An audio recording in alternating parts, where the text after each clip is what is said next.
अस्सलाम वालेकुम स्टूडेंट्स, मेरा नाम है फरीहा खान और आप देख रहे हैं लर्न इंग्लिश विद रोशनी। तो आज हम क्या करने वाले हैं, आज हम डॉन यंग वर्ल्ड की इस स्टोरी से अपनी इंग्लिश को बेहतर बनाएंगे। देखो आप ये समझ लो, आज की क्लास में ना हम अपने टेंसेस को रिवाइज करने वाले हैं। बहुत ही प्यारी लिखी हुई ये स्टोरी है। तो सबसे पहले इसके टाइटल को देखते हैं। इसका टाइटल है the cost of over caring. देखो कॉस्ट किसको हम बोलते हैं, कॉस्ट का मतलब होता है प्राइस, कीमत। आप ये समझ लो कॉन्सिक्वेंस भी, ठीक है। अब वो किस चीज़ का कॉन्सिक्वेंस, किस चीज़ की कीमत, किस चीज़ का अंजाम, कहता ऑफ प्रपोजिशन के जरिए बता रहा है ओवर केयरिंग का। देखो ओवर केयरिंग का मतलब होता है हद से ज़्यादा केयर करना, बहुत ही ज़्यादा देखभाल करना, हद से ज़्यादा फिक्र को शो करना। तो ये जो टाइटल है ये किस स्ट्रक्चर को फॉलो कर रहा है, ये द आर्टिकल है, उसके बाद ये नाउन लगा हुआ है, उसके बाद ऑफ प्रपोजिशन है और उसके बाद नाउन है। ऐसे स्ट्रक्चर्स जो हैं ये ज़्यादातर आपको हेडलाइंस में नज़र आते हैं। तो ये सारी की सारी जो फ्रेज़ है, ये कौन सी फ्रेज़ है, ये टाइटल फ्रेज़ है, ठीक है। अब इसको स्टार्ट करते हैं और देखते हैं स्टोरी में वो क्या बात कर रहा है। मैं थोड़ा सा इसको जूम कर लूँ। कहता Jain loved birds very much, कि ये जो जैन है, ये जो पर्सन का नेम है, ये क्या करता था, ये लव्ड करता था, ये बहुत पसंद करता था किनको, बर्ड्स को, परिंदों को, ठीक है। और वेरी मच का मतलब क्या है, ये असल में इसकी डिग्री बता रहे हैं कि कितना उनको पसंद करता था। वेरी मच का मतलब है बहुत ज़्यादा पसंद करता था। तो ये वाला जो सेंटेंस है इसमें एक सब्जेक्ट लगा हुआ है, उसके बाद V2 लगी हुई है और उसके बाद ये ऑब्जेक्ट लगा हुआ है और उसके बाद ये डिग्री वाली फ्रेज लगी हुई है। तो ये सिर्फ हमें कंप्लीटेड एक्शन को शो कर रहा है जो पास्ट का है, कि उसको ये वाली चीज़ पसंद थी, वो ये वाला काम करता था। He watched them, देखो ये them किसके लिए आया, बर्ड्स के लिए आया, और he किसके लिए आया, जैन के लिए आया।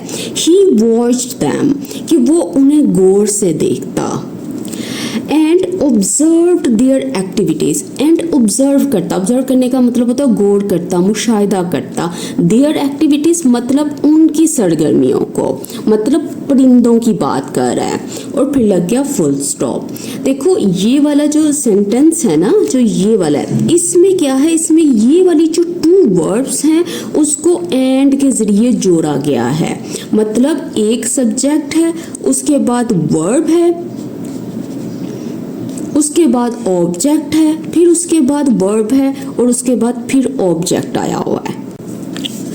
वन डे कहता एक दिन। अच्छा क्या हुआ, ही नोटिस्ड, उसने नोटिस किया, महसूस किया, मतलब उसने किसी चीज़ को देखा। दैट ये के, अच्छा अब दैट लगा के ना ये एक्स्ट्रा इंफॉर्मेशन प्रोवाइड करेगा। That A pair of robins had made a nest, कि ये जो पेयर था ना, पेयर का मतलब जोड़ा, दो चीज़ें, ये जो जोड़ा था रोबिन्स का मतलब ये वाले जो परिंदे हैं, had made a nest, उन्होंने क्या किया था, उन्होंने बना लिया था, क्रिएट किया था एक घोंसले को। अच्छा कहाँ, इन हिज अपार्टमेंट्स बालकनी, मतलब उसके जो अपार्टमेंट की जो बालकनी थी वहाँ पे। Behind the outer unit of the AC, मतलब एग्जैक्ट पोजीशन बता रहा है, मतलब किसके पीछे, कहता जो AC का बाहर वाला हिस्सा है उसके पीछे, और फिर लग गया फुल स्टॉप। तो इस चीज़ को देखो कि ये वाला जो सेंटेंस है इसमें इसने पास्ट, सिंपल पास्ट का भी यूज़ किया और उसके साथ साथ इसने पास्ट परफेक्ट टेंस का भी यूज़ किया है। ये जो नज़र आ रहा है ना हैड मेड, इसका मतलब क्या है, इसका मतलब है कि उन्होंने नेस्ट पहले बनाया था, उसने बाद में इस चीज़ को नोटिस किया है। क्योंकि जो पास्ट परफेक्ट है वो यही बताता है, वो पास्ट का पास्ट होता है। अब आगे देखो, ही वॉज वेरी एक्साइटेड और फुल स्टॉप, मतलब वो बहुत ही ज़्यादा पुरजोश था, वो बहुत ही ज़्यादा हैप्पी था। सिंपल सेंटेंस बना हुआ है, यहाँ पे सब्जेक्ट है, वॉज आया हुआ है और उसके बाद एडजेक्टिव लगा हुआ है जो इसके बारे में बता रहा है, उसकी इमोशन को बता रहा है। नाउ कहता अब his favourite activity was to watch and observe, कहता कि अब जो उसकी फेवरेट एक्टिविटी थी, जो पसंदीदा सरगर्मी थी, वो क्या थी, वो था वॉच करना, देखना, गौर से देखना और ऑब्जर्व करना, मुशाहिदा करना देम उनको मतलब किन की बात हो रही है, परिंदों की बात हो रही है। As they came and improved their nest, as मतलब जब, जिस वक्त, व्हेन और वाइल का मीनिंग दे रहा है कि जब वो आते थे और बेहतर करते थे, इम्प्रूव करते थे अपने नेस्ट को, अपने घोंसले को। और फिर लग गया फुल स्टॉप। देखो ये वाला जो सेंटेंस है, अगर आप इसको गौर से देखो, इसमें सिंपल पास्ट टेंस का यूज हुआ है और उसके बाद इसने इन्फिनेटिव फ्रेज यूज की है, टू वॉच एंड ऑब्जर्व। ठीक है, ये यहाँ पे क्या है, ये कॉम्प्लीमेंट है। और उसके बाद ये जो एज आया है ना, ये असल में हमें क्या बता रहा है, ये असल में हमें इनके रिपीटेड एक्शंस के बारे में बता रहा है, उनके पास्ट एक्शंस की बात कर रहा है कि पास्ट में ये वाले एक्शंस होते थे, रिपीटेड एक्शंस थे। अब नेक्स्ट देखो, कितना सून, जल्द ही नोटिस्ड, उसने नोटिस किया, महसूस किया, देखा, दैट ये कि the birds had laid eggs, कि ये जो बर्ड्स थे उन्होंने क्या किया, वो दे चुके थे। ले की थर्ड फॉर्म लगी हुई है, लेड, कि वो अंडे दे चुके थे। He was extremely happy, वो बहुत ही ज़्यादा खुश था। अच्छा, खुश किस चीज़ के लिए था, उसने कहा to see the tiny eggs, see देख कर ये जो छोटे अंडे थे, इन द नेस्ट, नेस्ट में, और फिर लग गया फुल स्टॉप। देखो इसमें क्या हुआ है, इसमें इसने सिंपल पास्ट यूज किया है और उसके बाद ये जो टू सी है, जो इन्फिनेटिव फ्रेज है, ये इसकी हैप्पीनेस के रीजन को बता रही है कि वो खुश क्यों था। आउट ऑफ एक्साइटमेंट, ये जो चीज है ये प्रपोजिशनल फ्रेज है। कहता आउट ऑफ एक्साइटमेंट का मतलब तो जोश में आकर। ही टुक द एग्स आउट, उसने क्या किया, ही टुक, टेक की पास्ट फॉर्म लगी हुई है कि उसने उठाए, उसने निकाल लिया, किसको, अंडों को। And show them to others, और उसने शो किया, उसने दिखाया, देम उन्हें, मतलब टू अदर्स मतलब दूसरों को उसने उनको दिखाया। और फिर लग गया फुल स्टॉप। तो देखो इसमें अगर आप गौर से देखो तो इसमें यहाँ पे भी टुक लगा हुआ है, यहाँ पे शॉर्ट लगा हुआ है, मतलब V2 यहाँ पे यूज हुई है। और आउट ऑफ एक्साइटमेंट मतलब ये वाली जो चीज है ये असल में रीजन को बता रही है, ये प्रपोजिशनल फ्रेज है कि उसने ये वाला काम क्यों किया, क्योंकि वो जोश में आकर उसने ये काम किया था, वो बहुत ही ज्यादा एक्साइटेड था। जैन थॉट, कि जैन जो था उसने सोचा दैट ये कि सून, जल्द ही, देयर वुड बी हैचलिंग्स, के वहाँ पे क्या होंगे, वहाँ पे पैदा होंगे परिंदों के बच्चे। देखो हैचलिंग्स किसको बोलते हैं, छोटे परिंदे जो होते हैं, मतलब परिंदों के जो बच्चे होते हैं, न्यू बॉर्न जो बर्ड्स होते हैं उनको बोलते हैं हैचलिंग्स। कहता बट टू हिज शॉक, लेकिन उसके शौक के लिए, मतलब उसकी हैरानी के लिए, उसके सरप्राइज के लिए, द बर्ड्स स्टार्टेड लिविंग, जो बर्ड्स थे उन्होंने शुरू किया छोड़ना, मतलब वो चले गए। किस चीज को छोड़ा उन्होंने, द नेस्ट, नेस्ट को, and making a new one, और उन्होंने क्या शुरू कर दिया, उन्होंने बनाना शुरू कर दिया एक नए घोंसले को। अच्छा, अब ये वाला जो सेंटेंस है ये भी इम्पोर्टेंट है। कैसे, इसमें इसने यहाँ पे यूज की है वर्ब स्टार्ट, ठीक है, उसकी सेकंड फॉर्म यूज की है स्टार्टेड। स्टार्टेड के बाद आप जो यूज करते हो ना वर्ब, वो आईएनजी में यूज करते हैं, मतलब द बर्ड स्टार्टेड लिविंग और द बर्ड स्टार्टेड मेकिंग। क्यों, क्योंकि ये हमें किसी भी एक्शन की बिगिनिंग को शो करता है, वो बताता है कि एक्शन जो है वो स्टार्ट हो गया है। Along with the nest, मतलब किसके साथ, घोंसले के साथ। They also left the eggs behind, कि उन्होंने क्या किया, उन्होंने लेफ्ट कर दिया, उन्होंने छोड़ दिया, किनको, अंडों को। behind मतलब पीछे। देखो ये जो along with है ना, ये असल में प्रपोजिशनल फ्रेज है। उसके बाद क्या लगा हुआ है, यहाँ पे नाउन लगा हुआ है, उसके बाद सिंपल सब्जेक्ट है, वर्ब है और उनका ऑब्जेक्ट लगा हुआ है। अब आगे देखो, He thought, उसने सोचा, क्या सोचा, I always clean the nest, कि मैं हमेशा क्लीन करता हूँ नेस्ट को, the eggs अंडों को, and I keep food in front of it, और मैं क्या करता हूँ, मैं रखता हूँ फूड को इन फ्रंट ऑफ इट, उसके सामने, मतलब उसके नेस्ट के सामने, so the birds don't have to leave, जो बर्ड्स हैं मतलब जो परिंदे हैं उनको ज़रूरत ना हो किस चीज़ की, लीव करने की, जाने की। अच्छा, क्यों जाना है उन्होंने, टू फाइंड फूड, मतलब ढूंढने के लिए खाने को, और किसको, वाटर को, और फिर लग गया फुल स्टॉप। अगर आप इसको गौर से देखो तो इसने यहाँ पे ये जो इन्वर्टेड कॉमास हैं इसके अंदर इसने क्या चीज़ यूज़ की है, इसने यूज़ किया है प्रेजेंट सिंपल को, मतलब वो बता रहा है कि ये इसकी रेगुलर हैबिट्स थी। और ये जो सो वाला है, ये जो so the birds don't have to leave to find food और वाटर, ये क्या है, ये पर्पस को शो कर रहा है, ये बता रहा है कि वो ये एक्शन क्यों करता था। अब आगे देखो। अच्छा, जब भी आप सेंटेंसेस को रीड किया करो ना, आप इन चीज़ों को देखा करो, सेंटेंसेस के अंदर ही रीजंस बताने वाली फ्रेजेस होती हैं, क्लॉजेस होती हैं जो हमें ये बताती हैं एक्शन हुआ, क्यों हुआ, क्या रीज़न था, उसकी बैकग्राउंड इंफॉर्मेशन, ये सारी चीज़ें इनमें मौजूद होती हैं। तो जब आप सेंटेंस को रीड करो तो इन चीज़ों को निकालने की कोशिश किया करो। कहता बट स्टिल, इसका मतलब होता है लेकिन फिर भी, आफ्टर सो मच एफर्ट, मतलब बहुत सारी मेहनत के बाद, the bird left the nest, कि जो बर्ड था वो उसने छोड़ दिया, किसको, नेस्ट को, मतलब घोंसले को। ये जो बट स्टिल है ये कंट्रास्ट शो कर रहा है कि एक तरफ तो उसने केयर की, फिर भी वो जो थे वो नेस्ट छोड़ गए।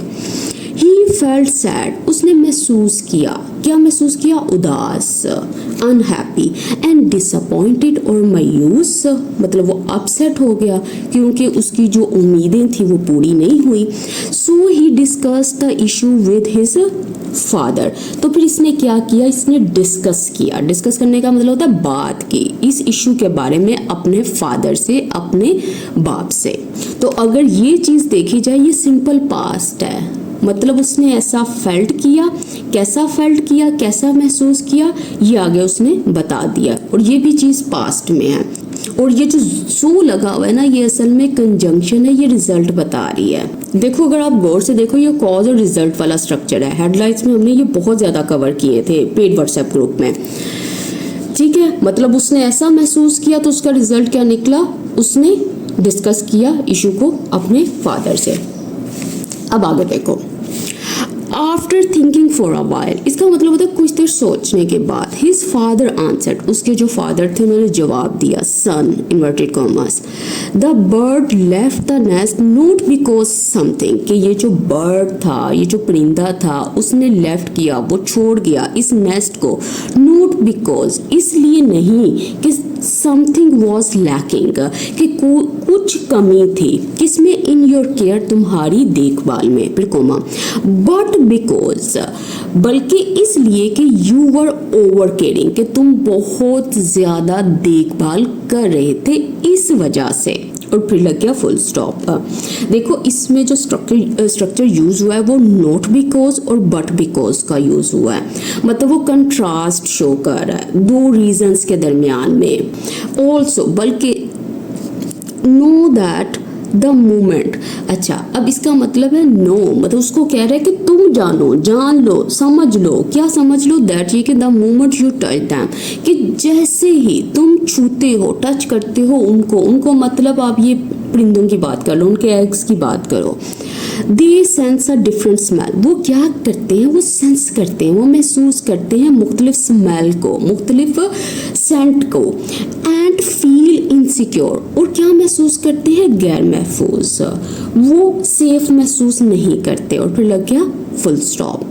सो they don't recognise their eggs और चिक्स, फिर वो क्या करते हैं, वो रिकॉग्नाइज नहीं करते, वो पहचान नहीं पाते अपने अंडों को और चिक्स को, मतलब परिंदों के बच्चों को, एंड लीव देम, और क्या करते हैं, छोड़ देते हैं देम, उन्हें, और फिर लग गया फुल स्टॉप। तो देखो, अगर आप इस चीज को गौर करो तो इसमें इसने सिंपल प्रेजेंट टेंस की भी बात की है। कौन सी बात की है, ये वाली, ये जो इसने लिखा है कि वो उसको रिकॉग्नाइज नहीं कर पाते, वो इनको लीव कर जाते हैं, तो ये असल में ये जनरल ट्रुथ की बात कर रहा है, ये जनरल ट्रुथ की बात कर रहा है, आम ट्रुथ के ऐसा मोस्टली ऐसा होता है, और फिर सो लगा के वो रिजल्ट को शो कर रहा है। कि उनको इस तरह से स्मेल आती है, वो ऐसा महसूस करते हैं और वो छोड़ देते हैं।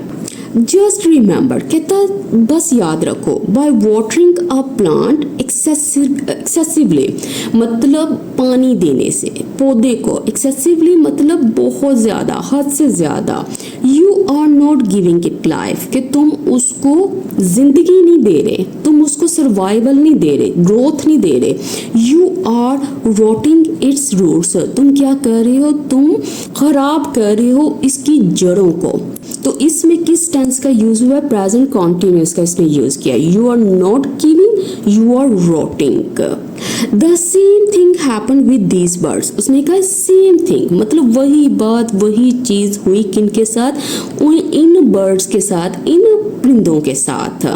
You did what was needed, तुमने किया, क्या किया? व्हाट वाज नीडेड, जिसकी जरूरत थी, जो जरूरी था। आउट ऑफ केयर मतलब देखभाल की वजह से, लव की वजह से। But you also did unnecessary thing, लेकिन तुमने क्या किया? तुमने गैर जरूरी चीजें की। That made the birds leave the nest, मतलब ये चीजें थी जिन्होंने मजबूर किया, जो सबब बने इन परिंदों के घोंसला छोड़ने के। और फिर लग गया फुल स्टॉप। तो देखो इसमें सिंपल पास्ट टेंस का इसने यूज किया, डिड यूज किया, मेड यूज किया है, उसके बाद इसने रिलेटिव क्लॉज भी यूज की है जो ये व्हाट से स्टार्ट हो रही है कि what was needed, that made, मतलब ये अगर देखा जाए तो ये कंट्रास्ट स्ट्रक्चर को भी शो कर रहे हैं ये चीज। तो मतलब एक ही सेंटेंस में इसने इतनी चीजें यूज की हैं। जैन वॉज हार्ट ब्रोकन, कि जो जैन था वो उसका दिल टूट गया या वो उदास था। सिंपल पास्ट यूज हुआ है, सब्जेक्ट है वॉज और उसके बाद एडजेक्टिव लगा, उसकी फीलिंग की बात हो रही है। ही अंडरस्टूड हिज मिस्टेक, वो अंडरस्टूड किया, उसने वो समझ गया अपनी गलती को। अंडरस्टैंड की सेकंड फॉर्म यूज हुई है अंडरस्टूड। इवन दो का मतलब होता है हालांकि, despite the fact that it was done out of love, कि ये सब किया गया था मोहब्बत की वजह से। It taught him an important lesson, लेकिन ये जो चीज थी ना, ये जो एक्शन था, ये जो इवेंट था, उसने सिखाया उसको, क्या सिखाया? एक बहुत ही अहम सबक को, एक वैल्यूएबल लेसन को। अच्छा क्या? Not everything needs our constant attention. Not everything मतलब हर चीज नहीं, सारी चीजें नहीं, उनको जरूरत नहीं होती, वो डिमांड नहीं करती। किसका? आवर कांस्टेंट अटेंशन, कि हमारी जो मुसलसल देखभाल है, हमारी जो तवज्जो है, इसको मतलब हर चीज को हमारी मुसलसल तवज्जो की जरूरत नहीं होती। ये एक इम्पोर्टेंट लेसन है, ठीक है। समटाइम्स, बाजुकात, कभी कभी, द बेस्ट वे, जो सबसे अच्छा बेहतरीन तरीका है ना, अच्छा किस चीज के लिए? टू केयर, देखभाल करने के लिए, इज टू स्टेप बैक। वो क्या है? वो है पीछे हट जाना। एंड लेट थिंग्स बी, और चीजों को जैसा है वैसे रहने देना। मतलब वो कह रहा है कि कभी कभी ये जो देखभाल है ना, उसका करने का बेहतरीन तरीका ये होता है कि आप पीछे हट जाओ और चीज़ों को वैसे ही रहने दो जैसी वो हैं। तो ये एक बड़ा ही इम्पोर्टेंट लेसन है इस स्टोरी में। तो अब आप मुझे कमेंट सेक्शन में मुझे ये बताइएगा कि आपके साथ कभी ऐसा हुआ कि आपने बहुत ज़्यादा केयर शो की हो और आपको लग रहा हो कि मैं तो मतलब मैं जितनी केयर शो कर सकता हूँ मैंने उतनी केयर शो की, लेकिन फिर भी चीज़ें जो हैं वैसे नहीं हुई जैसे मैं चाहता था। तो मुझे कमेंट सेक्शन में आप ज़रूर बताइएगा। तो इसके साथ ही ये स्टोरी कंप्लीट होती है। मुझे ये पर्सनली ये स्टोरीज़ बहुत अच्छी लगती हैं। हालांकि ये बच्चों के लिए होता है, डॉन यंग वर्ल्ड, लेकिन फिर भी मैं इसको रीड करती हूँ क्योंकि कुछ ना कुछ आपको सीखने को मिल जाता है, कोई ना कोई लेसन आपका इंतज़ार कर रहा होता है। तो मुझे कमेंट सेक्शन में ज़रूर बताइएगा अगर ऐसी कोई स्टोरी आपके साथ भी कभी हुई है। तो इसके साथ ही मुझे इजाज़त दीजिएगा। अल्लाह हाफिज़।